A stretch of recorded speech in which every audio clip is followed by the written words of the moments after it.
The bell above the diner door jingled as it swung wide open. Everyone turned their heads. The room fell into an almost unnatural silence, broken only by the faint hum of the ceiling fan. At first, all they saw was a shadow, a tall figure standing against the bright afternoon sun outside. The man stepped in slowly, his boots heavy against the floor. He wore a plain jacket, jeans, and dark glasses that hid his eyes.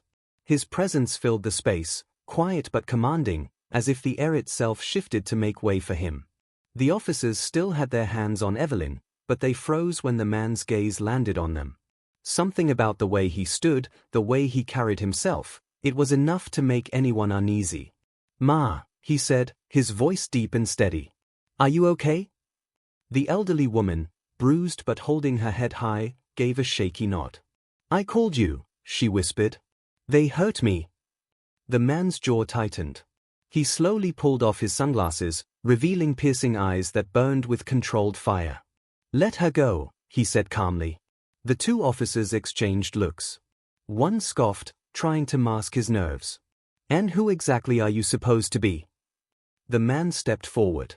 His movements were slow, deliberate, like someone who had nothing to prove but everything under control. He stood between his mother and the officers, his broad shoulders blocking her completely from their reach. "You don't want to know who I am," he said flatly. The diner owner, who had been smirking from behind the counter, slammed his hand against it. "Here's trespassing. Both of them are. Arrest them." The taller officer smirked and shoved a finger at the man's chest. "Listen, buddy, this doesn't concern you. Step aside before." In a flash, the man grabbed the officer's finger and twisted it just enough to make him wince without breaking it. The officer yelped in shock. The man leaned closer, his voice low but sharp as a blade. "I said, let her go." Gasps filled the diner. The officer staggered back, his face pale with a mix of anger and fear. The other officer reached for his radio, but before he could press the button, the man's voice cut through the room again. "My name is Marcus Carter. I'm her son. And I'm Delta Force." The words hit like a thunderclap. The diners whispered frantically. Even the waitress, who had watched helplessly moments earlier, covered her mouth in shock. The officers froze. Everyone knew what Delta Force meant: elite soldiers, trained for missions no one else could handle, men who lived and breathed discipline, skill, and unimaginable strength. The diner owner stammered, his face going pale. "He's bluffing. Don't listen to him.